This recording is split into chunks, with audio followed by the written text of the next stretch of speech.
estamos arrancando un nuevo capítulo de Dynamo. Vas a tener que aumentar un 40% tu nivel de actividad y esa empresa te dice, che, pero pará, yo no tengo más financiamiento para ampliarme. La mejora en la calidad de vida de la gente viene de la mano del empleo y del salario, y nosotros ahí no pasamos la primera fase de grupo. No sé si nos clasificamos al mundial siquiera. La tasa activa, sobre todo la de crédito para consumo, te quedó en la estratosfera. No tiene que crecer todo igual, porque si todo creciese igual, no estaríamos cambiando nada. Hablé con un empresario que me decía que él vive una ucronía. Y se me va bárbaro, pero me doy vuelta y veo la intemperie. El problema es que Argentina siempre va contra mano. O sea, Argentina se cerró cuando el mundo se abría y Argentina se abrió cuando el mundo se cierra. Mi pregunta siempre es si el Estado no podría hacer más. El modelo anterior era muy perverso. Hay una pérdida en la eficacia tributaria. Si no queda otro, ¿qué? El tema es si realmente como país estamos tomando las mejores decisiones que podemos tomar o no. Que el gas, el gasoil, las renovables, la energía nuclear no son fuentes de energía, son religiones. Un programa No. para la historia.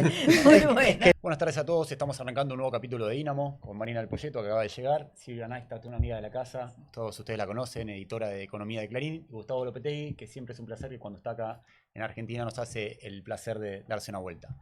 A ver, este capítulo vamos a arrancarlo tratando un poco de invertir los factores con los que siempre hablamos, que es arrancar por la energía y tratar de llegar a otras dimensiones como la política, como la economía. Acá vamos aprovechando que está Marina y que además acaba de llegar de China y que además acaba de dar una nota muy interesante en el diario Clarín del domingo. Esta nota ustedes la están viendo el jueves, la estamos grabando el martes. Vos decías, Marina, en el título de la nota, ponderabas muchas de las cosas del gobierno, del programa económico de Milei, más allá de las fluctuaciones, las correcciones, el pragmatismo que demuestra el equipo económico. Vos decías algo como la cadena de distribución entre el consumo, la actividad, está dañada o afectada. Y hay algo que nosotros desde EconoJournal estamos viendo, que es Vaca Muerta ya tiene una historia de éxito, si se quiere, de escalar producción. Hoy se producen 600.000 barriles, pero no es que esta historia terminó. O sea, vos tenés infraestructura de exportación de hidrocarburos que está en construcción, el VEMOS, el proyecto de Sauder Energy, que te va a requerir que en los próximos 2 años sumar 500.000 barriles de producción de petróleo, 30 millones de metros cúbicos por día de gas natural. Y eso implica que no solamente YPF, PAE, Vista, Pluspetrol, las grandes operadoras consigan financiamiento y puedan traccionar, sino que aguas abajo de todo eso, o aguas arriba, mejor dicho, tenés que movilizar un montón de empresas de servicios, proveedores y demás, que vienen muy forzadas tratando de correr a la misma velocidad, y vos le vas a tener que pedir que corran todavía más rápido. Entonces la pregunta es, esta situación macroeconómica que tenés hoy en la Argentina, cuando lo mirás de la óptica de una empresa de servicios, de un proveedor de insumos, un proveedor metalmecánico, y vos le estás diciendo, che, ok, ya estás en Vaca Muerta, te está yendo bien, tenés un horizonte súper interesante por delante, pero vas a tener que aumentar un 30-40% tu nivel de actividad, y esa empresa te dice, che, pero pará, yo no tengo más financiamiento para ampliarme, para ampliar una fábrica, un galpón, sumar más gente. ¿Cómo lo analizás, digamos? O sea, ¿podés correr más rápido o correr más rápido? Es como me decía el otro día un empresario de servicios de Neuquén, che, ojo que estamos bien, pero el agua la tenemos acá, digamos. No es que tenemos un entorno macroeconómico que nos empuja con mucha inercia. Claro. Si querés, vamos a dar vuelta un poco a la pregunta. Y llegamos a la respuesta, a tratar de llegar a la respuesta. Yo un poco en la nota de Clarín lo que decía es, el gobierno está comprando dólares, y que compre dólares es mucho mejor que no los compre. Y está comprando dólares porque decidió empezar a comprar dólares, y está comprando más dólares porque la coyuntura, digamos, de una super cosecha, más los precios internacionales de la energía, montados sobre el aumento estructural que estás viendo en el sector, digo, te está generando un sector externo, digamos, muy dinámico. Y como decís vos, el aumento en el financiamiento en dólares, sobre todo en la colocación de OENs del sector privado, digo, le está generando una oferta de dólares que le permitió comprar 12.600 millones de dólares en poco tiempo, ¿no? En 6 meses. La contracara de esa oferta de esos dólares que está comprando es emisión de pesos. O sea, el Banco Central está emitiendo pesos por la compra de dólares, lo cual es una remonetización virtuosa. Ahora, esa emisión de pesos que está haciendo, que está yendo, si querés, a depósitos en el sistema financiero y que debería ser el combustible del financiamiento del crédito, que te debería financiar la expansión del nivel de actividad, de alguna forma se trabó. Entonces lo que te quedó es un gobierno, si querés, una interacción entre el Tesoro y el Banco Central, hoy operando, si querés, sobre las tasas pasivas, o sea, el Banco Central, digo, lejos de la volatilidad que, si querés, que festejó, no festejó, pero el año que viene convalidó, el año pasado convalidó cuando, digo, tuviste ese apretón monetario y las tasas de interés se fueron al infinito. Sí. Hoy pareciera que digo, si esos pesos que estás volcando a la economía no tuvieran capacidad de alocarse en instrumentos del tesoro, la tasa de interés de peso sería más baja, la pasiva. Y si fuera más baja, probablemente el equilibrio dólar-tasa sería distinto. Entonces ellos están operando, fijando la tasa de política monetaria, que no la llaman tasa de política monetaria, en torno al 20, y están de alguna forma trabajando sobre las expectativas de devaluación, manejando un equilibrio dólar-tasa de interés que les permite, digamos, extender el escenario financiero. Ahora, con la tasa de interés que estás poniendo, digamos, la tasa pasiva en Argentina vuelve a niveles negativos. La tasa de interés que remunera el ahorro vuelve a ser negativo. Un plazo fijo te paga menos de 20. Sí. Ahora, la tasa activa, la del crédito, sobre todo la de crédito para consumo, te quedó en la estratosfera. Por distintos motivos.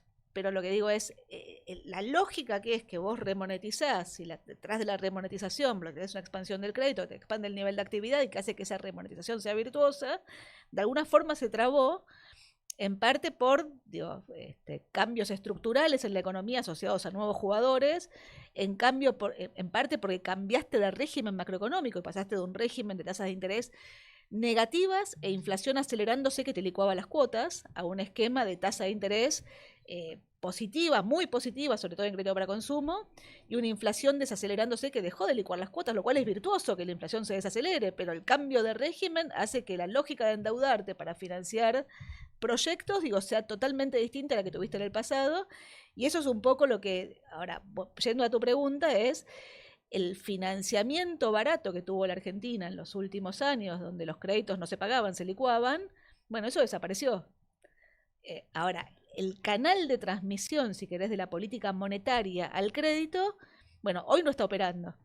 Es muy interesante y sobre todo te lo pregunto porque si uno hoy habla o le pregunta a 10 personas, 10 argentinos sobre cómo está Vaca Muerta, cómo está el sector de energía y minería, hay 9/10 que te van a decir, no, es un sector súper dinámico, tiene un proyecto de crecimiento edificado hacia adelante que es muy resiliente, banca un proyecto económico de alta inflación, de baja inflación, de atraso cambiario, de tipo cambio más alto. O sea, tiene una potencia, el desarrollo vinculado a Vaca Muerta muy, muy sólido. Ahora, cuando uno baja a una segunda o una tercera lectura, y nosotros lo hacemos porque tratamos siempre de hablar con empresas de servicios que están a veces alejadas de las grandes narrativas de expansión y más, sino que son los que están todos los días tratando de tirar del carro, lo que te dicen es, y a mí me pasó, estuve hace 15 días en Neuquén y uno de los principales empresarios me decía, mirá, nosotros tenemos dentro de la federación que nuclea las empresas de servicio de Neuquén, todas las semanas viene una empresa grande o mediana con una deuda de 2.000, 2.500 millones de pesos que te dice, che, no tengo forma de rolear esa deuda y el banco no me cortó el crédito por la deuda que acumuló.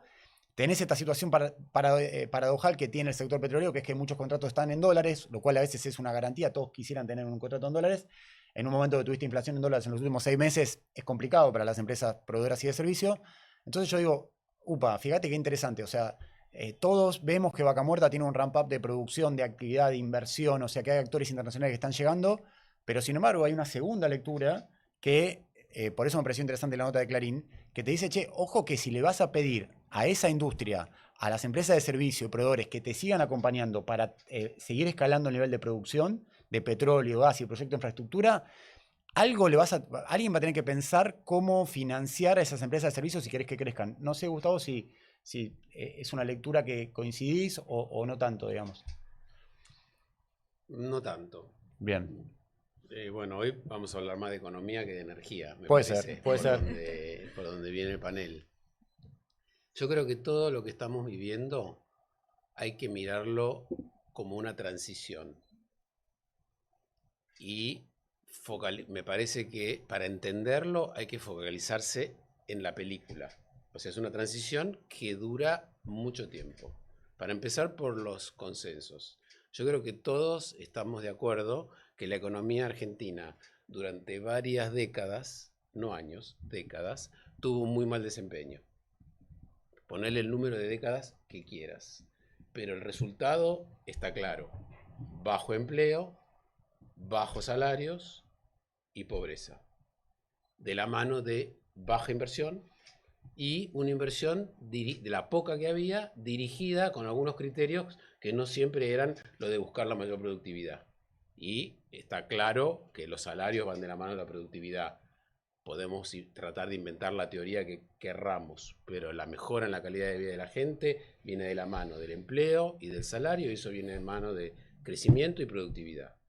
Y creo que estamos todos de acuerdo que nosotros ahí no pasamos la primera fase de grupos, ¿no? En los últimos 30, 40 años, lo que quieras. Sí, metiste una referencia mundialista y me dolió ¿No? un poco, pero sí, Bueno, sí. pero la Sí. realidad es que nosotros, no sé si nos clasificamos al mundial siquiera en la materia económica, ¿no? Entonces, eso estuvo mal. Y Sí. eso generó una economía de bajo desempeño. Y genera una frustración social y política fea. Y cuando la gente está frustrada, toma malas decisiones, además de estar amargada, ¿no? Entonces, si no reconocemos que lo que construimos durante 30 o 40 años estaba mal y queremos seguir manteniendo eso, vamos a tener los mismos resultados que tuvimos durante 30 o 40 años. Sí. Ahora, como la estructura económica ha sido delineada con esos incentivos, cambiarla no es fácil y requiere tiempo. Y no es el primer país que pasa por una cosa parecida. Por eso yo recalco que la palabra clave es transición. A mí me tocó vivir en los 80s y trabajar en España, y se llamaba ahí reconversión, cuando España entra a la Unión Europea. Y era súper doloroso. A mí me tocó trabajar en el País Vasco, en Asturias, en reconversión de la industria siderúrgica española, y eran miles de despidos de antiguas siderúrgicas, minas de carbón, ¿no? Y hoy vas a esos lugares y es un vergel de productividad y de modernidad. Obviamente, de la mano de la Unión Europea, de fondos estructurales, construyeron un plan de infraestructura de autopistas gigantesco. Nosotros esa plata no la tenemos, ni esa garantía jurídica no la tenemos. Sí. Entonces, primero que hay que reconocer que lo que hicimos durante 30, 40 años genera malos resultados, genera pobreza, genera falta de empleo y salarios bajos, ¿no? Entonces tenemos que cambiar. Y cambiar es doloroso y lleva tiempo. ¿Por qué es doloroso? Porque algunas de esas actividades que nacieron de la mano de ese crédito que se licuaba, bueno, hoy no pueden seguir usufructuando de eso. Y otras, como la fábrica de quesos que yo fundé hace 20 años, hace 4 o 5 años que le va muy bien. Porque tenemos alta productividad, tecnología, orientados a exportar, ¿no? Pero durante 15 años nos fue muy mal. Entonces, déjame que redondeo. Sí. En esa transición no tiene que crecer todo igual, porque si todo creciese igual, no estaríamos cambiando nada, no estaríamos cambiando nada. Entonces, está en la naturaleza de la transición que haya sectores, empresas, personas, que tengan más oportunidades y otros que tengan menos. Entonces, primer acotación a lo que decía Marina, hay que mirarlo como una película. Y segundo, y termino. Ella dice, se trabó el crédito. Dentro de ahora, si hacemos el foco en lo que estamos viviendo ahora, en estos 2 años y medio que lleva este gobierno, durante el primer año y medio tuvimos un boom de crédito. Porque había desaparecido, obviamente, con hiperinflación o cuasi hiperinflación, se desaparece el crédito, literalmente, ¿no? Ya teníamos muy poquito a nivel latinoamericano y casi no teníamos nada. Y se duplicó de 4 a 8 puntos del producto en 18 meses. Desde julio del año pasado, con el apretón que describe Marina, el crédito se congeló. Y era razonable porque tenías unas tasas de interés que era imposible acceder a un descubierto porque era una tasa ridícula. Sí. Ahora, si ya pongo el zoom en la coyuntura, hace 30 días que el crédito a empresas se volvió a despertar, que todavía es incipiente, pero en los últimos 30 días, yo miro una vez por semana los informes del Banco Central. En los últimos 30 días, el crédito a las empresas, o sea, descubiertos y adelantos, 6% nominal arriba, que venía en 2, o sea, apenas si le empataba la inflación. Bueno, el último mes fue 6, es el primer mes, pero y le preguntás a las empresas, hoy la tasa de descubierto empieza a ser mucho más lógica, pero recién empieza.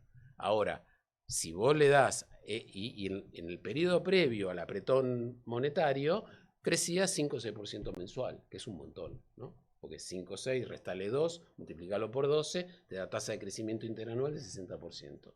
Entonces, es verdad, pero no hay que olvidarse que es difícil. Y segundo, estamos empezando a ver que el crédito, no a las personas, pero a las empresas, uno. Y el hipotecario también, que estaba flat, hoy está 4% arriba. El mes, restale 2 puntos de inflación, 2 menos, pero también empiezas a ver algo. No sé si eso va a continuar, es difícil de predecir, pero eso es lo que está pasando. Es interesante porque, retomando un poco lo que vos decías, Gustavo, y la incluyo a Silvia, digamos, nadie dice que un proceso, un país que no crece hace 15 años, que su PBI está estancado desde hace un montón de tiempo, no vaya a ser un proceso traumático, doloroso, complejo, tratar de encontrar algún tipo de camino hacia adelante, digamos, hacia la Te senda hago de una que... acotación. El PBI Sí, no está estancado, el PBI bajó. El PBI per cápita, desde el pico de hoy tenemos 15-20% menos per cápita de lo que teníamos hace 15 exactamente. años. Siempre lo decimos acá, o sea, Argentina está dentro, creo que son 12 países de hace 15 años que Mm. destruye su PBI per cápita y es un muy mal récord, si se quiere. Ahora, asumiendo que ese proceso va a ser doloroso en cualquier tipo de escenario, no hay forma de salir, una vez que llegaste ahí, no hay forma de salir bien.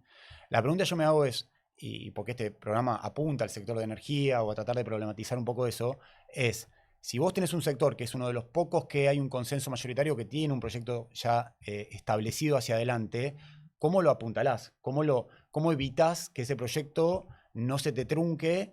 No, y no quedar preso de narrativas demasiado exitistas que muchas veces cuando las bajás, o sea, no tienen su fundamento sólido. Por eso yo traía y lo pensaba desde un crisol, desde una empresa de servicio que por ahí tiene, no sé, 500 empleados en Neuquén, que se financia con la cuenta corriente del banco y por ahí en los últimos 30 días cambió un poco la tendencia, pero lo que uno hablaba era, che, está complicado. Y esa empresa vos le estás pidiendo, che, comprate un camión nuevo, porque el año que viene tenés que mover más harina de fractura para los pozos de vaca Yo muerta. te digo, Sí. no quiero hablar solo. Sí. Hoy no tenés ese problema, ¿eh? No sé, ¿viste? Yo lo que te digo es, vamos a la realidad. Hoy el sector petrolero crece al 10% Sí, anual. Eso significa que Vaca Muerta crece al 25%, ¿no? sí, 25% llevamos más de 3 años. sí, Punto uno. Y no viste cuello de botella por esos lados. Ocurrió. Segundo, vos tenés lo que dijiste al principio, media docena de proyectos de infraestructura, de evacuación de petróleo y de gas y de tratamiento de productos secundarios que están todos en marcha. Todos. Y eso te va a dar lo que acabas de decir, que es enorme. sí. Enorme. Todas las empresas que protagonizan eso tienen financiamiento en dólares como casi nunca han tenido. Las grandes. Pará, pero lo que pasa es que Sí, es una cadena. Pero vos tenés 15, 20 empresas grandes, petroleras, sí, gasíferas, que todas emiten ONs en dólares al 7, 7,5, menos que el riesgo soberano. sí. Y misma tasa que se endeuda una empresa de otros países. Claro, pero ¿No? la grande se financia a una tasa competitiva Sí. y después se da vuelta y a su Bueno, proveedor le está sí. diciendo, che, como hay inflación Pero en le, dólares, pa- vos le- tenés pero que, le te tengo pa- que pero le ajustar. paga, le paga los insumos. Sí, le paga a Hasta veces a ahora. 90 días, a 60 Y sí, días, o pero sea, es complejo. El hasta ahora, buffer ahí, por eso...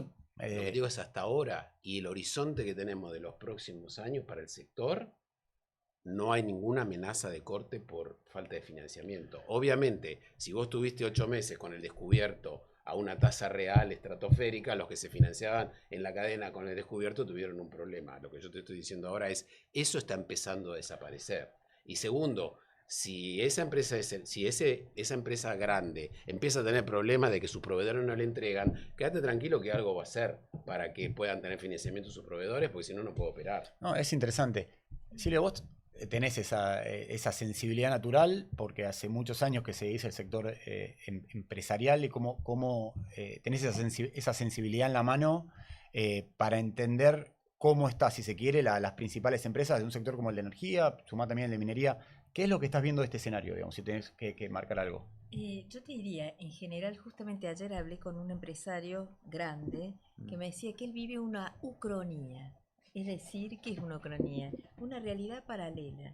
Y se me va bárbaro, como vos con Gustavo, con tu fábrica de quesos, pero me doy vuelta y veo la intemperie. O sea, veo pares, o sea, el que no está en un sector posicionado, etcétera, lo ve con dificultades y ve lo que vos estás mencionando, o sea, ve dificultades a lo largo de la cadena, como difícil de sostener en un gobierno que, según esta persona que le creo, es muy insensible a tener algún tipo de política más activa, ¿no? Es decir, con una Secretaría de Industria prácticamente muy despersonalizada, es decir, un gobierno muy focalizado en lo financiero, que por ahí Marina lo puede entender, pero con poco músculo para sectores que lo necesitan, que con pequeñas medidas vos podés solucionar y destrabar cosas. Así que eso, bueno, y ves una diferencia realmente muy notable entre los sectores pujantes, como, bueno, energía, petróleo, Sí. el campo, no todo el campo, la ganadería le está yendo bárbaro, la soja ahora aumentó de precio gracias a las compras de Estados Unidos, perdón, de China a Estados Unidos, está en $450, es una muy buena noticia Sí. para el campo, pero hay otros sectores que están más postergados, economías regionales, el arroz está muy mal, digamos, ahí tenés, hay una fotografía que vos decís, es un sí pero no constante, ¿no? Es decir, sí, a este no, ¿no? Aún en el mismo, ¿Y en el cuánto de mismo ese sí pero sector. no? ¿Cuánto de ese sí pero no es algo inevitable que tenemos que transitar? Como decía Gustavo recién, hay una reconversión que va a ser dolorosa en pos de tener un proyecto que tenga largo plazo, que tenga Bueno, que o tenga. lo transitas a la griega, ¿no? Que fue tremendo porque ahí Europa no los ayudó, no hubo al contrario. Después los ayudó, pero al principio fue tremendo. Hay un escritor maravilloso, Pietros Markaris, que cuenta que hasta la policía hacía ollas populares para poder subsistir. O lo transitas a la española, porque cuando vos contás los despidos españoles, recordemos que hubo toda una industria con el paro. Es decir, los que pasó a ser un negocio estar parado en España, o sea, no tener empleo. ¿Cuántos argentinos conocemos que se fueron a hacer la América a España a raíz de los despidos porque tenían unos subsidios fenomenales para estar sin trabajo, ¿no? Sí. Y debe haber algún punto intermedio, me parece. Creo que Petovelo está haciendo muchas cosas bien. Tenés la ventaja de los Rappi y los Uber de este mundo que los está ayudando, pero eso es muy patita corta, me parece. Hay sectores que Cuando no decís que están Petovelo está haciendo cosas bien, ¿qué marcarías ahí, digamos? bueno, Marco no abandonó la UH, es una tipa sensible y con negociaciones permanentes y tiene, no te olvides que ella tiene el Ministerio de Trabajo, ahora Secretaría de Trabajo a su cargo y sabe negociar. Por ejemplo, lo que acaba de suceder con la CGT, tenían un límite para los aportes patronales y ella dijo no los voy a dejar sin caja. Y se dio vuelta y le sacó lo que ya había estado prácticamente, diría, aprobado por ley. O sea, es Sí. una tipa que me da la impresión, seguramente tiene el aval de Milei, pero no el aval de Caputo. No Santiago, sino el Luis Toto, ¿no? Me parece, por las informaciones que tenemos. Sí, y tiene ella esto que no abunda para nada en el gobierno de Milei, que es un canal establecido con el presidente, digamos, y eso le da un nivel de fortalecimiento.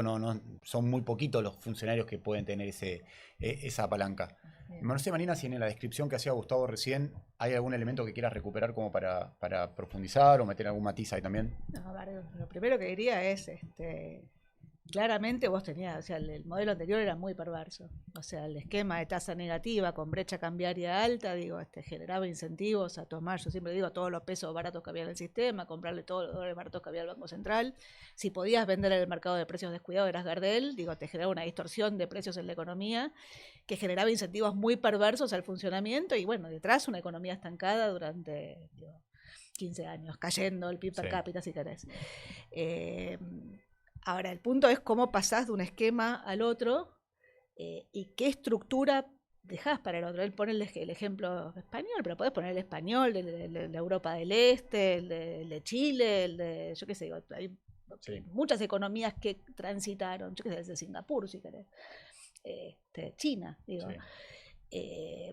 Mi lectura es, la productividad es importante y en Argentina durante años se dejó hablar de la productividad y poner la productividad sobre la mesa es importante. Sí. Ahora, vos estás, de nuevo, ¿cuál es el esquema que estás armando? ¿Cuál es la lógica que estás armando hacia adelante? Entonces vos tenés sectores dinámicos que van a traccionar vía exportaciones. Esos sectores dinámicos te van a generar un derrame sobre el resto de los sectores que te van a permitir que la economía en general crezca y esos sectores que quedan expulsados de alguna forma van a generar un movimiento, si querés, poblacional. Ahora, cuando vos ves los sectores dinámicos, hoy en Argentina representan, es cierto que van a representar más porque crecen más rápido, Sí. pero hoy representan 15 puntos del producto. Si vos sumás agro, todo lo que es energía, minería y todo lo que es sector financiero. Sí. Que yo lo dejaría aparte, porque es un sector, digamos, que también está en transición. Y pesan 9% del empleo. Y si querés, todo lo que tiene que ver con energía y minería está concentrado en una parte, digamos, del país. Entonces lo que digo es, yo entiendo la transición, lo que digo es de cortísimo plazo, las exportaciones netas no te están alcanzando para traccionar el nivel de actividad en un contexto donde yo lo que digo es, hay insuficiencia de ingresos en las familias y te explican parte del aumento en la mora y parte del frenazo del crédito, más allá del apretón monetario, y del otro lado hay, como decís vos, falta de rentabilidad en parte de las empresas. Y a eso le sumo, ¿cuál es la estructura que vos estás armando? Porque la estructura que vos estás armando, vos estás generando reglas del juego para lo nuevo, digamos, muy favorables, Sí. en términos de prórroga de jurisdicción, en términos de baja agresiva de impuestos, en términos de estabilidad fiscal, y estás dejándole al resto de la economía las reglas del juego que tenían, las viejas. Y ahí, si vos me decís a mí cuáles son, yo digo, hay 3 cosas a monitorear, ni siquiera digo que son contradicciones, a monitorear, digo. Una es, de nuevo, cómo haces para que la economía traccione, de nuevo, con un ojo puesto en la elección del año que viene, la necesidad de alargar el horizonte para que esto se extienda en el tiempo, digo. Sí. 2 es la caída en la recaudación que vos estás viendo frente a este comportamiento dual de la economía y el ajuste que estás haciendo del gasto en la nación con provincias que el año electoral no te ajustan, el año no electoral te ajustan, pero que están endeudándose, si querés, Sí. digo, como contracara a esa oferta de dólares que adquiere la economía para seguir creciendo. Y el tercero, de nuevo, es si el crédito no tracciona y la monetización que estás haciendo, que es correcta, o sea, yo estoy festejando la compra de dólares del Banco Central. Lo que digo es que para que esto termine de funcionar, esa expansión monetaria, digo, debería traducirse en expansión del crédito. Es cierto que en 2024 el crédito voló y fue lo que te permitió la recuperación agresiva de la economía. Ahora, esa atracción del crédito que vos tuviste, a los plazos que tuviste y con el cambio de régimen, digo, se te trabó, que es lo que estoy planteando ahora. Sí. Entonces, en la medida en que vos lo que estás haciendo es expandiendo pesos por el sector externo y retirándolos por el sector fiscal, o sea, estás emitiendo deuda para retirar esos pesos, lo que estás viendo es un aumento del endeudamiento en pesos medido en dólares. ¿Es un problema? No necesariamente, depende cómo siga la historia. Ahora, yo lo que estoy viendo es, en términos fiscales, la presión impositiva, la efectiva, no la normativa. La normativa cae muy fuerte en los sectores nuevos y cae mucho menos fuerte en los sectores viejos. Entonces, digo, la destrucción creativa, que es lo que, digo, debería ocurrir, entonces que lo nuevo crezca más rápido que la destrucción de lo viejo, de manera tal que la economía crezca. Bueno, digo, la destrucción de lo viejo, digo, está yendo, si querés, a una velocidad rápida, digo, que no te alcanza a compensar la creación de lo nuevo. Y en términos fiscales, lo viejo tributa mucho más. Entonces, digo, lo que estás destruyendo, digamos, hay una pérdida en la eficacia tributaria, que te lo digo desde el punto de vista del RIGI, te lo digo desde el punto de vista del régimen laboral, y lo que estás viendo es, de nuevo, digo, el último mes la recaudación cayó 7 puntos. Es cierto, digo, si la economía empieza a traccionar, digo, lo normal sería, o sea, la presión normativa tributaria en Argentina es altísima, la efectiva no es tan alta, digo, lo que tenés del otro lado son las exenciones tributarias y fundamentalmente la evasión. Y vos como esquema tributario estás de alguna forma fomentando, digamos, la inocencia fiscal, que la estás convirtiendo en un blanqueo, ya no es más un blanqueo permanente si pasa la ley por el Congreso, y del otro lado, digamos, los incentivos por lo marginal en un contexto donde le estás sacando los pies del fuego. Y lo que dijo de Europa, digo, vos tenías las reglas de la Unión Europea, pero además tuviste un shock de infraestructura fenomenal, o sea, digo, yo no compararía, entonces lo que, sobre todo digo, porque bueno, están las 3 cosas, estás la macro, normalizar la macro y poner reglas del juego e incentivos estables, de alguna forma generar esa transformación de la micro que no te rompa la macro, porque si te rompe lo fiscal, te rompe la macro. Sí. Y en alguna medida necesitas manejar la gobernabilidad. Y vos estás acá manejando la gobernabilidad, digo, prometiendo, digamos, avisando que viene la tierra prometida, pero digamos, en el medio estás pidiendo, digamos, un esfuerzo a una parte enorme de la sociedad, digo. Sí. Ahora, en esa transición, que Gustavo lo dice, bueno, esto es una transición. Concretamente, vos hablabas recién del RIGI. Hemos hablado mucho acá en Econojournal sobre el tema del RIGI.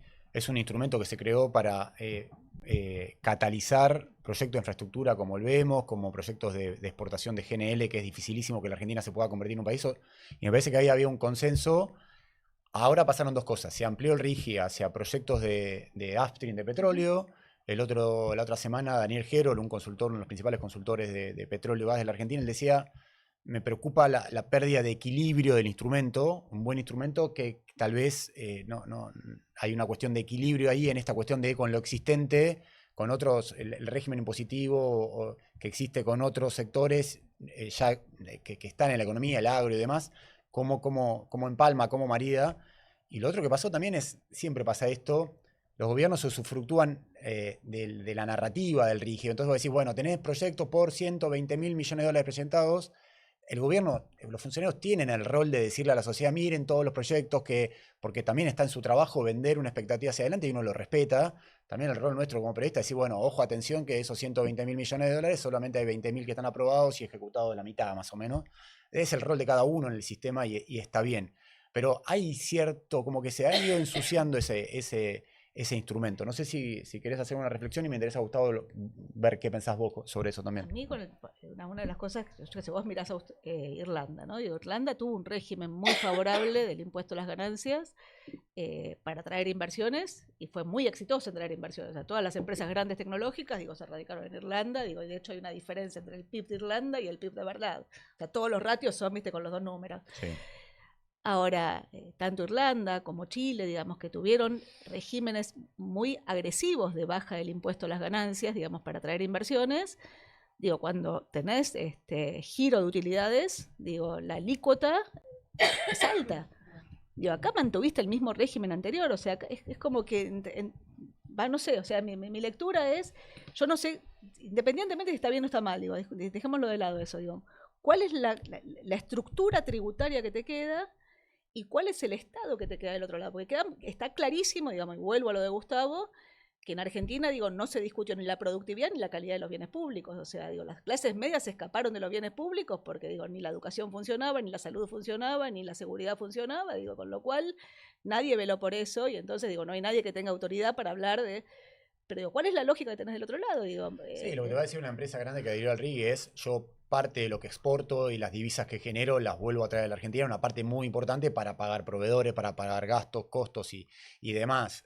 No lo sé, o sea, estamos discutiendo hacia adelante sin una base, una base crítica, empírica que uno conozca, digamos. O sea, lo que te dicen las empresas es: no es que yo tengo un giro de utilidades permanente ni una repatriación de dividendos hacia mi casa matriz con un flujo enorme, sino que voy a tener que reinvertir para poder edificar una ampliación de mi base productiva en Argentina. O sea, es lo que te diría un Chevron, una empresa de ese tipo, digamos. Pero no lo sé, Gustavo, me interesa esto que planteaba Daniel Gerol, a ver si no sé si lo tuviste. Sí, lo escuché, Sí. lo aprecio mucho. Daniel es de las personas que más sabe de energía.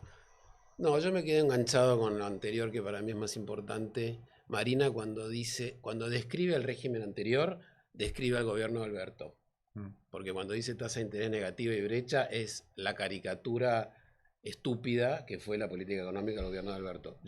Eso ya directamente es... Desde 2011 que tenés brecha, ¿no? Digo, Sí, pero bueno, se Después fue más, exacerbó. Yo estoy refiriéndome a cosas más profundas y de mucha más larga duración que inhiben el desarrollo económico y que Argentina tuvo durante mucho más tiempo. No quiero poner fecha porque toda fecha tiene una connotación política. Si tuviese que poner una fecha, es el año 74, si querés, cuando la política macroeconómica de Argentina se empieza a desbarrancar. Hasta ahí, más o menos, nuestros números de productividad eran quizás un poquito peores que países comparables, pero no tanto. A partir del 74 sacamos los pies del plato y cada vez peor. ¿Y eso qué significaba? Déficit fiscal permanente que te condicionaba toda tu política, además monetaria, ¿no? e impositiva, grandes déficits fiscales permanentes, cada vez una economía más cerrada, y eso te determinaba en regímenes de altísima inflación. Y eso lo hemos tenido, yo nací en el año 59, o sea, mi primer trabajo fue en el Rodrigazo, lo experimenté, lo viví, ¿no? En el trabajo, ¿no? Sí. Eso, o sea, el capitalismo genera actividad, productividad y mejora con una gran condición, que es la competencia. O sea, el capitalismo se basa en la competencia. Si la inflación inhibe la competencia, porque la competencia se da, entre otras cosas, por el sistema de precios. Si la gente no puede comparar los precios, yo en una época fui supermercadista, en la época de la convertibilidad, y hacíamos focus groups cuando había estabilidad, el ama de casa se acordaba, aunque no lo puedan creer, de alrededor de 100 precios. Sabía 100 precios de memoria. Entonces iba a comprar a cada lugar lo que estaba más barato en cada lugar. Y compraba las ofertas de X, que era el supermercado nuestro, Sí. de Día, de Coto, y hacía y generaba competencia. Y mirabas el centavo del precio que ponías, ¿no? Todo eso, con alta inflación y una economía cerrada, desaparece la competencia. Entonces empezás a pagar una remera, cualquier cosa, y ni sabés lo que pagás, o un par de zapatillas, cualquier cosa. Entonces, yo creo que es un error pensar que el crecimiento de los demás sectores va a venir o tiene que venir por el derrame de los sectores dinámicos. No ocurre así. No ocurre así. Los sectores dinámicos, espectaculares para generar exportaciones, para generar dólares, que para un país como Argentina te genera un escudo protector de tus problemas de balanza de pagos, pero no para generar empleo masivo o actividad. Eso va a venir del resto de la economía, que el motor, el combustible de eso es la estabilidad y el crédito y la competencia. Entonces, para eso tiene que seguir habiendo estabilidad, tiene que haber más apertura todavía de la que hay hoy, simplificar los trámites y los costos de importar.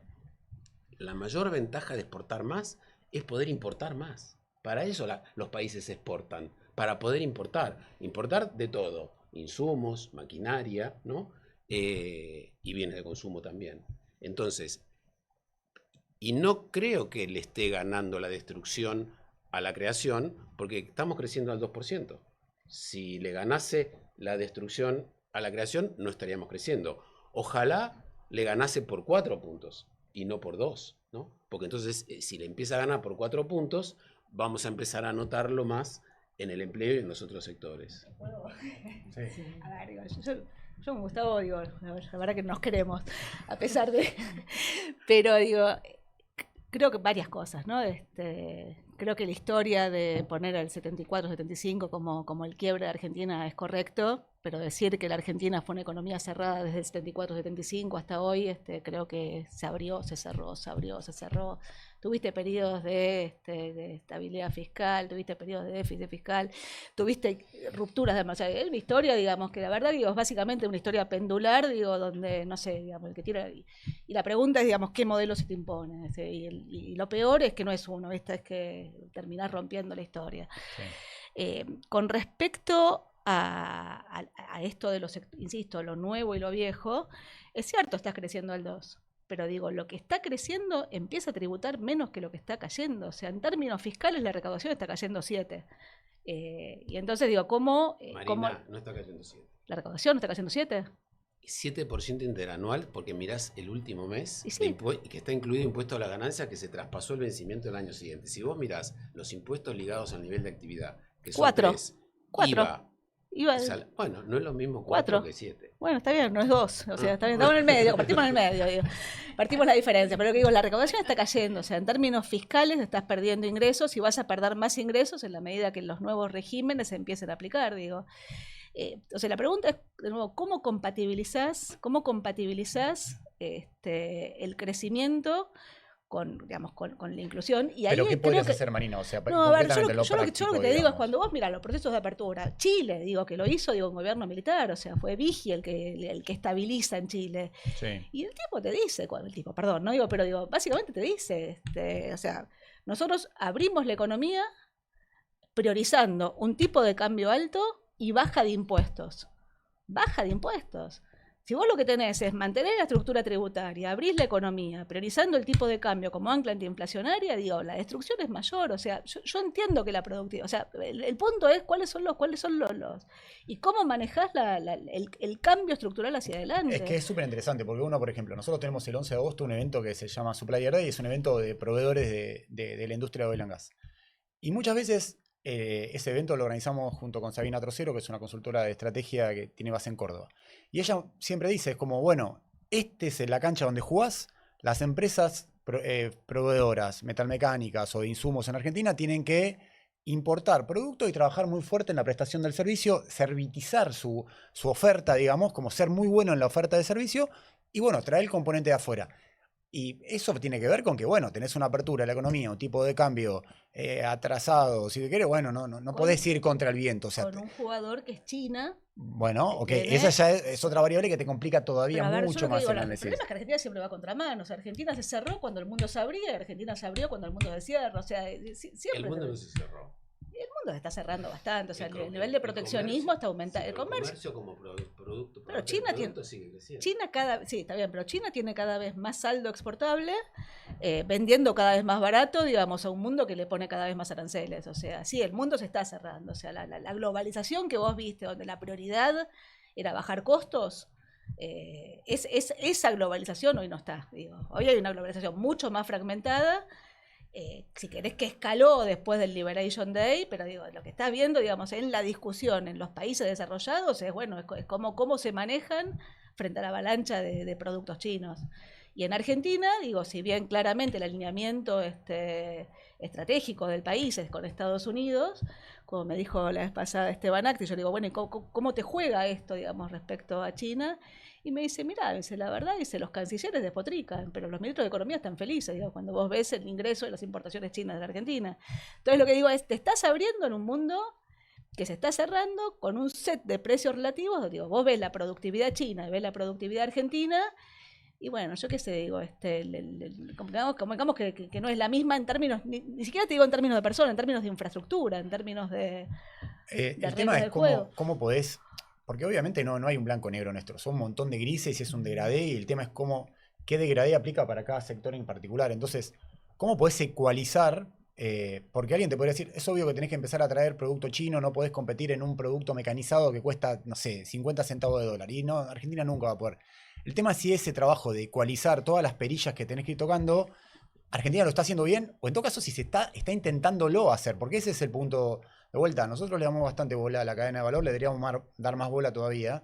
Es si la única solución que te queda acá para estabilizar, como dice Gustavo, y poder tener las bases sólidas, los cimientos para crecer, es tener una estampida de producto importado para bajar precio, para tener una política antiinflacionaria que funcione, y eso va a dejar una oleada de gente que tenga que reconvertirse y transformarse, bueno, si no queda otro, ok. El tema es si el debate se está dando, si realmente como país estamos tomando las mejores decisiones que podemos tomar o no. Y de vuelta, es bastante, a mí me divierte Vaca Muerta porque tenés la narrativa por todos lados de que esto va a ser un nuevo polo exportador que va a ser equivalente a lo que exporta el campo y demás.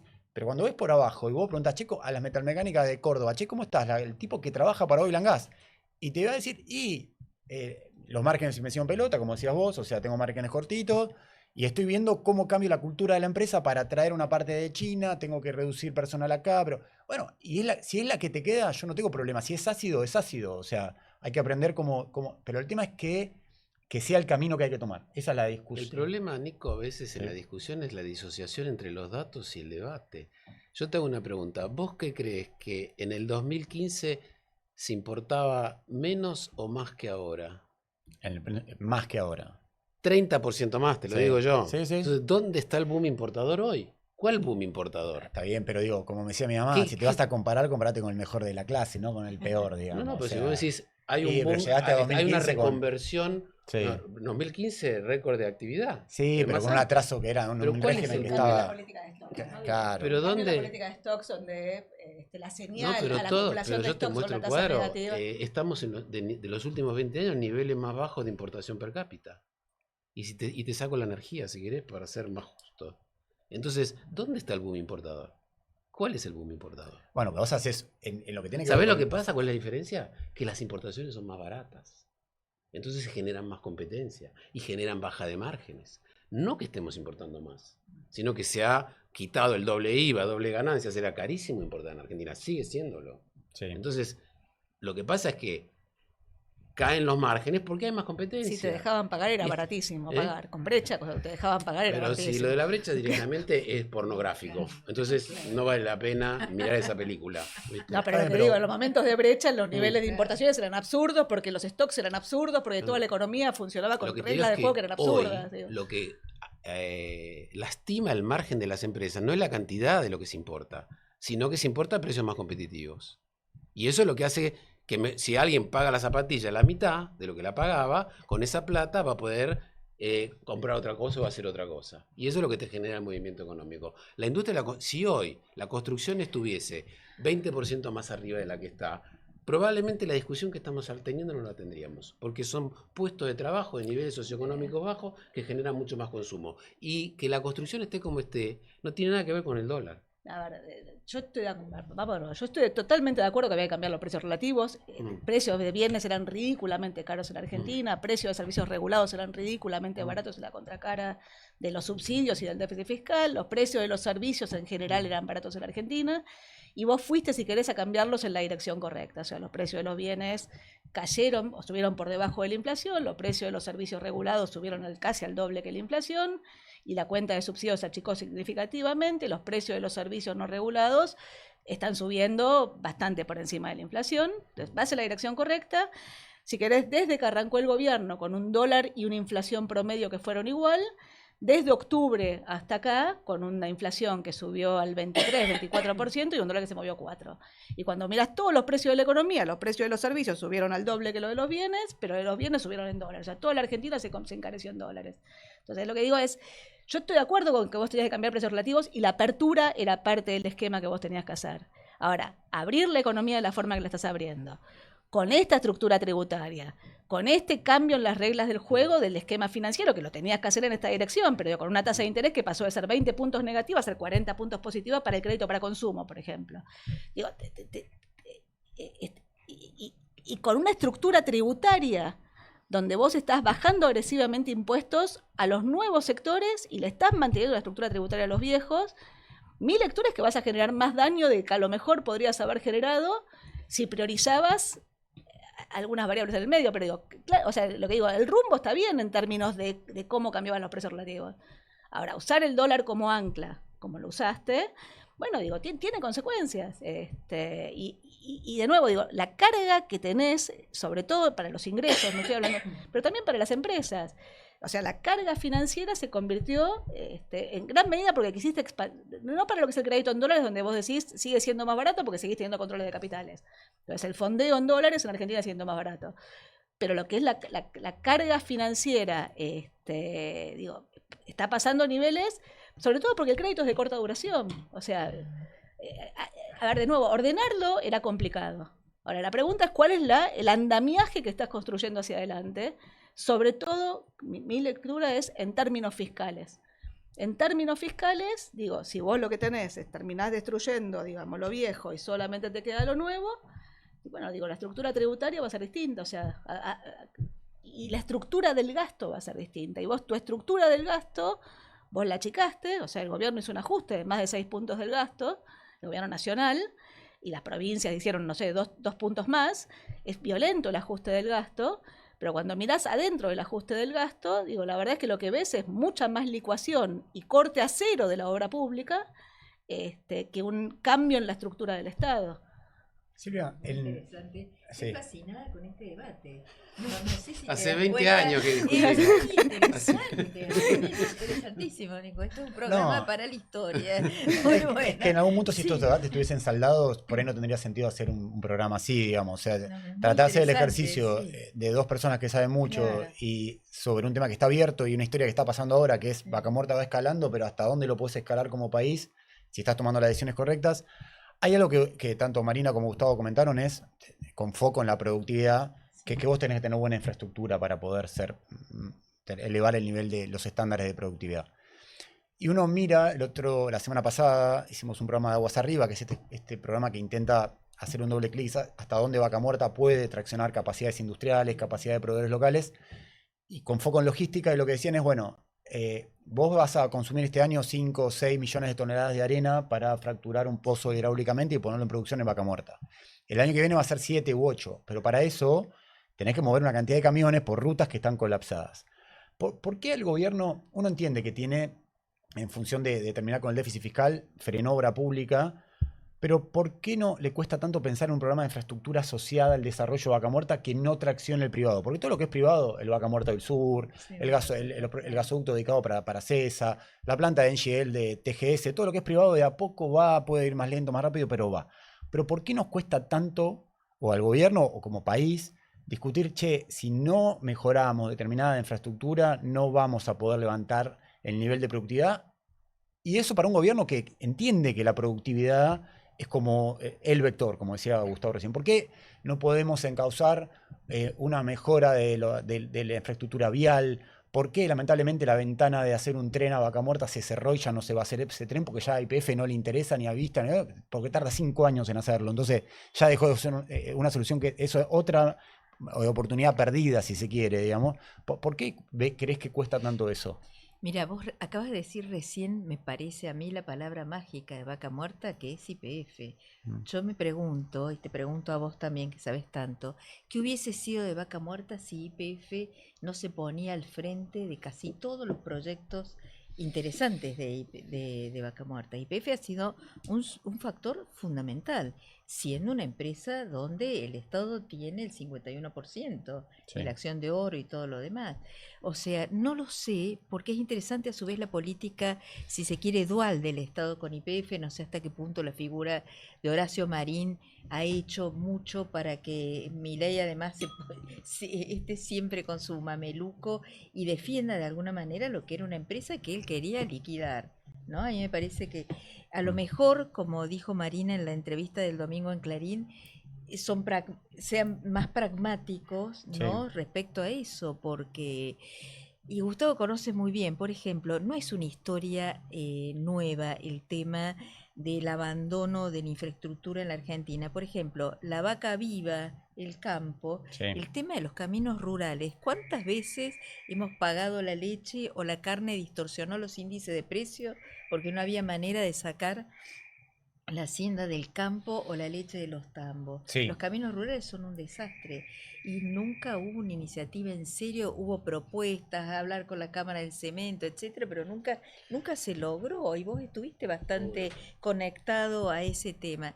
Yo creo que es un mal que viene de lejos, que este gobierno no lo ve porque tiene, digamos, le carga al sector privado La una responsabilidad de hacerlo. responsabilidad mayor y porque piensa en el fondo que con la estabilidad vos podés hacer, si vos lográs la estabilidad macroeconómica, tenés política industrial, tenés todo lo demás, cuando finalmente no es así, y se contradice a sí mismo, porque, en serio, te hago la pregunta, ¿qué hubiese sido de Vaca Muerta sin la participación tan activa de YPF? Sí, lo hemos discutido bastante en Sí. este espacio, incluso con Gustavo Lopetegui, con Juan Vale. José Aranguren, con Nicolás Arceo. Sí, Son todos contrafácticos, a ver, o sea, claro. la Argentina había llegado a un momento de destrucción de su base productiva de oil and gas en 2012, que esa medida de restatizar YPF fue un instrumento, fue una palanca Sí. que necesitaste hacer como para subsanar un montón de errores a lo largo de 15 años o de 10 años de que cayeron los contratos de convertibilidad. YPF marcó el camino, después siguieron un montón de empresas como Sí, Tecpetrol, no, que sí, despejó sí, la sí. producción no convencional de gas natural. Vista aceleró todo lo que es enfocarse en lo que es una empresa de petróleo no convencional y vio ese botón rojo Miguel Galucho y se puso ahí. O sea, sector privado, YPF marcó claramente la huella. Hay empresas del sector privado que están traccionando un montón. Es difícil saber, en un país que hubiese hecho las cosas perfecto, por ahí YPF no hubiese tenido que ser estatal y ya iba hacia adelante. Con el nivel, el derrotero que vos venías en materia de política energética, congelamiento de tarifas, intervención de precios relativos de petróleo y demás, si no tenías un shock de energía de inversión por parte de YPF, probablemente no. Yo creo eso, pero después Está bien. está No. abierto. Ahora, sí sigo pensando en materia de infraestructura que nos cuesta mucho como país, porque, de vuelta, el tren de Vaca Muerta hubiese elevado Claro. muchísimo la Pero, Nico, productividad. déjame decirte una cosa. Sí, De nuevo, De la de la inversión pública en Argentina, por Sí. cómo estamos organizados como país, 70% es provincial y 30% de la nación. Cuando decimos cayó la obra pública a cero, es Sí. la de la nación, Sí. ¿no? La de las provincias también bajó, pero ni de lejos a cero, ¿no? Sí.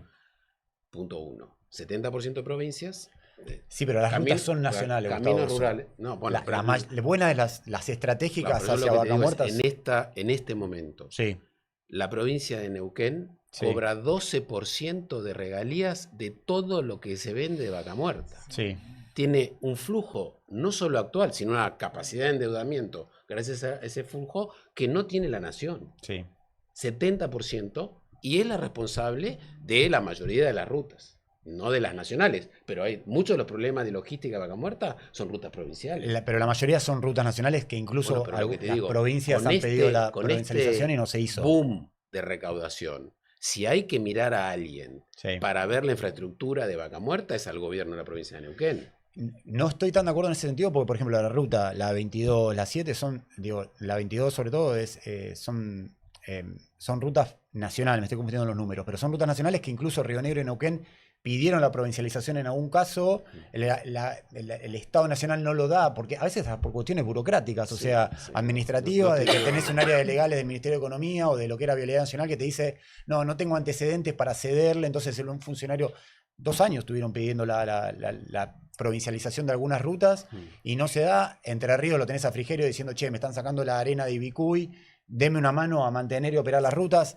Nadie baja, uno entiende el déficit, que hay que frenarlo y que es un mandato, es Yo lo que te digo, un Nico, mantra, que la pero- cantidad de plata extra que está Sí. entrando a la provincia de Neuquén es enorme. Está bien, yo lo que está buenísimo el planteo. Lo que digo es que si esa es la posición del gobierno nacional, que es que las rutas las tiene que mejorar la provincia, estaría bueno que esta agenda no solamente se dé en Dínamo o en un producto de Econojournal, una discusión de Econojournal, sino que por lo menos que alguien diga, che, muchachos, están por su cuenta, esto es salvaje, el Estado Nacional no va a hacer nada en esto, arréglense, porque si no, no puede ser que no se pueda hacer mejorar una ruta nacional en los últimos, no 2 años y medio, o sea, hace 10 años que no se puede hacer una ruta nueva que mejore el tráfico de camiones desde Neuquén hasta Buenos Aires, hacia Entre Ríos, hacia Córdoba. Es una cosa bastante, con todas las cosas buenas que hacemos como país, esa discusión siempre está ausente. En este gobierno, en el anterior, y uno entiende que va de suyo en un país que destruyó tanto capital, tanto recurso humano y demás, pero la verdad que por eso digo, el tema de infraestructura ligado al tema de productividad siempre es una cuenta pendiente y nunca va a la tapa de los diarios, Silva. No sé si te pasa lo mismo. Es Sí, como, sí, totalmente. nunca Un es tema que ajeno. no nos duele lo Tiene que suficiente, estar en digamos. Tiene que Y- estar en agenda, sí. pero bueno, Bueno, fíjate vos, sí llega a la etapa de los diarios, por la muerte de los accidentes Bueno, viales, y sí. que son tremendas y que han aumentado muchísimo en los últimos 2 años. Sí. Voy a hacer 2 o 3 preguntas cortitas que me interesa. Yo te hice una referencia, Gustavo, recién sobre el tema de Daniel Gerol. El otro día Daniel Gerol propone algo que me llamó mucho la atención, que lo proponga, no lo había pensado. Él dice, bueno, la Argentina está en un momento bisagra, disruptivo de su sector energético, tiene que pensarlo hacia adelante. Para eso tiene que recomponer las líneas del Estado, las líneas técnicas del Estado, los recursos humanos dentro del Estado que se han ido pauperizando o rompiendo en los últimos 15, 20 años. Y él propone la creación de una especie de EPE brasileña, empresa de pesquisa, de planeamiento, digamos, de energía en Brasil. Y para eso propone crear una especie de tasa que paguen algunas empresas vinculadas al sector de energía y armar un organismo que diga, bueno, que haya 100 profesionales meritocráticamente elegidos que te eleven el nivel de gestión, de pensar, de planificar. ¿Coincidís con esa idea o no tanto? Lo escuché. Vamos a separar. El gran tema, la complejidad mayor del sector de planeamiento es el sector eléctrico.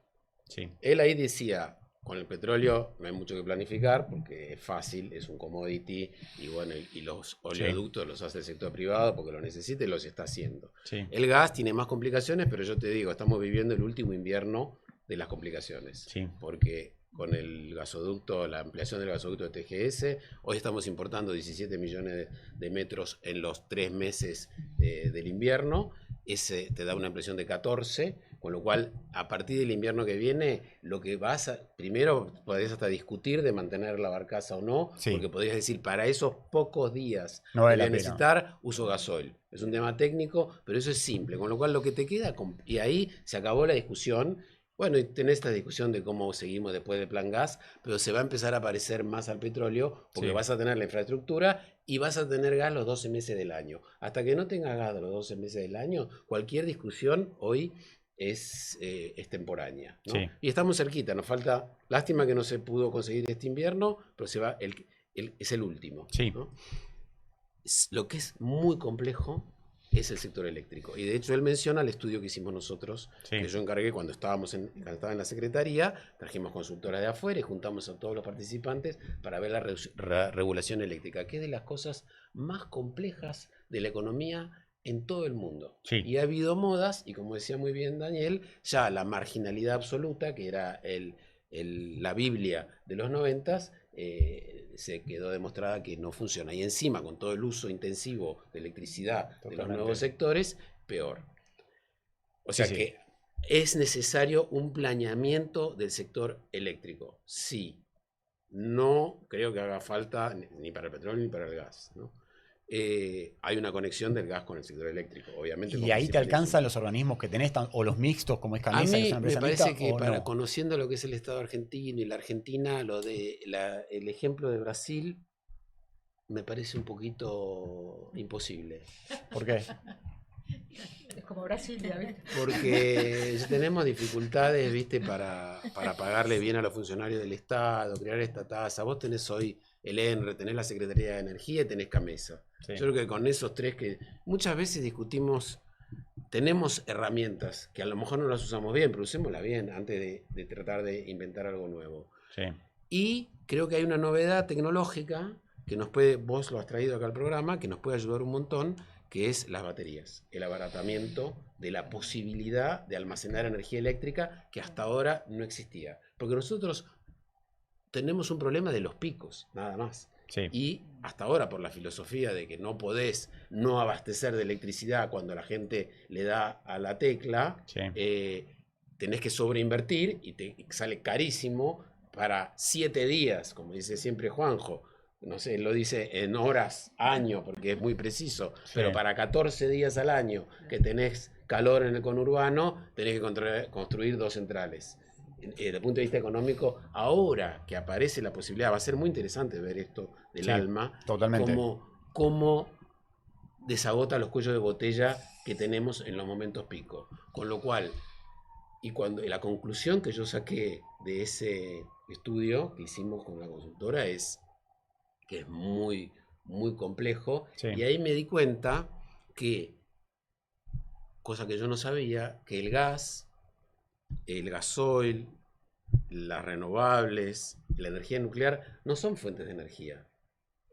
No son fuentes de energía, son Sí. religiones Ah, no, claro que que tienen sí. sacerdotes. Ahí sí, Entonces, por el supuesto. que es del gas Muy bueno. es el papa Del de la gas. única religión verdadera que es gas. Sí. Y el de renovable, entonces empezás a discutir credos. Y sí. Y entonces ahí tiene que estar el Estado Muy bueno. para Con decir qué es lo más eficiente. Y obviamente para la Argentina estamos parados sobre una montaña de gas. Tenemos que tratar de maximizar el uso del gas Sí. como sea.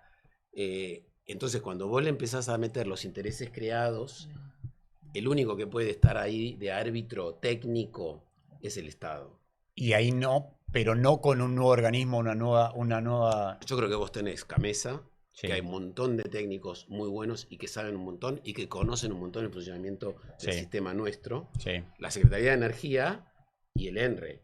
Bueno, tenés que tener técnicos buenos y alineados, digamos, para que trabajen en conjunto para un planeamiento de lo que viene. Yo le pondría mucho foco a las baterías, o sea, al almacenamiento, porque eso te permite menos inversión, no solo en centrales, sino en transporte Sí. también, ¿no? Que son nuestros cuellos de botella. No quiere decir que no haya que hacer nada nuevo, pero Pero fíjate lo de transporte, Gustavo, que de vuelta, el tema de infraestructura. Todavía no salió el pliego, creo que finalmente va a salir en 15, 20 días para construir AMBA 1, digamos. Ese pliego va a decir que las ofertas para construir una obra que es estratégica en las líneas de alta y media tensión, la vas a Sí. tener que meter ofertas en enero y febrero del año que viene, sí. justo en la antesala de un proceso electoral que en los últimos años... Ahora de nuevo te vuelvo a lo macro. Hoy el 50% de la energía eléctrica residencial está subsidiado. Sí. Y subsidiado en promedio el 60%. O sea, paga el 40%. O sea, hoy todavía la mitad de los hogares pagan menos de la mitad del Por costo. un año excepcional porque le levantaste el 75% de la pero bonificación. la cantidad eso tiene un programa de que va a ir disminuyendo. Sí. Es difícil conseguir financiamiento para esas obras si vos no podés traspasar la tarifa, ¿no? Exacto. Entonces, primero, o sea, y vos me decís, ¿está bien? O sea, tenemos que subsidiar el 50% de la energía eléctrica de los hogares, ¿no? La industria y el comercio hoy no están subsidiados, o sea que en el total Sí. solamente es el 30% que está subsidiado. Pero yo creo que el primer paso es, primero que para mí no tendría que haber subsidios específicos a la electricidad. Si vos necesitas una familia que necesita recursos como la UH, tienen que venir por otro lado. Pero aunque aceptes eso, no para el 50% de la energía consumida. Bueno, pero el entonces, gobierno ahí, en este año, esto digo, es medio técnico, estamos cerrando el programa, pero elevó la bonificación, lo llevó al 75% para el bloque. Sí, temporariamente. Temporariamente, lo que era el Está 50% bien, por eso, lo elevó al vamos en el 75%. camino correcto, pero como volvemos a la transición, es una transición y la transición es larga, porque no puedes hacerlo más rápido, porque todavía tendrías más problemas de ingresos de las familias, ¿no? Sí, sí. A mí me parece súper interesante ver de qué manera en un gobierno está intentando hacer un cambio de régimen muy marcado con relación a la inercia que tenías histórica, encuentra algunas soluciones pragmáticas que las ha encontrado, un montón de cosas, la forma en que reprivatizó las concesiones hidroeléctricas, hay varias cuestiones ahí, pero en transporte eléctrico todavía no puedo avanzar. Hay una obra importante en gas natural que tiene que ver con el gasoducto Tratayén-La Carlota. Vos decías, bueno, la ampliación de TGS es clave y ya está en curso, con lo cual el año que viene va a estar. Pero la obra por el sistema centro-oeste de transporte de gas entre Tratayén y La Carlota, que es una obra que tendría que hacer TGN, eso todavía sí es un signo de interrogación porque el modelo actual, y está bien que sea así, lo tiene que financiar el privado. TGN va a sacar seguramente algún open season, a ver si aparece alguna gran industria, algún generador de energía eléctrica que quiera contratar ese gasoducto o la capacidad de transporte de gas que te va a sumar ese gasoducto. Mi pregunta siempre es si el Estado no podría hacer más, en el sentido de que por ahí son obras que se repagan muy rápido sistémicamente en función del ahorro que le genera el sistema, pero tampoco tenemos datos, como decís vos. O sea, vos decís, el gasoducto Perito Moreno, antes Néstor Kirchner, un gasoducto que seguramente costó enormemente más, mucho más de lo que podría haber costado por el costo de oportunidad que tuvo, por la velocidad en que se hizo, porque la gente se hizo sin moneda en el país, porque el tipo de cambio oficial estaba a 260 mangos, el paralelo estaba a 800. Aún con todo lo que costó ese gasoducto, estoy seguro que generó un ahorro en materia de gestión del sector energético en Argentina. Entonces, ¿por qué no poder pensar que una línea de alta tensión también te abarata los costos, que un gasoducto de Tratayén-La Carlota?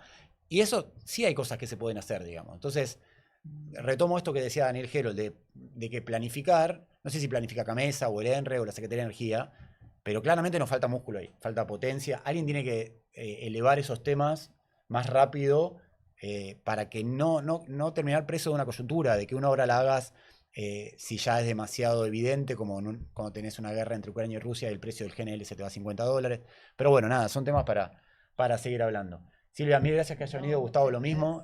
Mariana, lo mismo. Che, la verdad que la idea era arrancar con una discusión macroeconómica y después bajar a la energía, pero bueno, está muy viva todo este cambio de régimen macroeconómico que está viviendo la Argentina. Es bastante interesante para debatir. En el sector de hidrocarburos también está. Muchas veces nos quedamos en la primera capa superficial, que son las noticias que muchas veces nosotros los periodistas escribimos, que son los proyectos de inversión, las inversiones que vienen por delante. Y hacia abajo también hay problemas, o sea, o hay desafíos y no va a ser lineal el camino, siempre va a haber temas que resolver, así que la idea de este programa es tratar de hacer algún tipo de aporte en esa agenda. Así que estamos al habla y nos vemos. Chau, chau.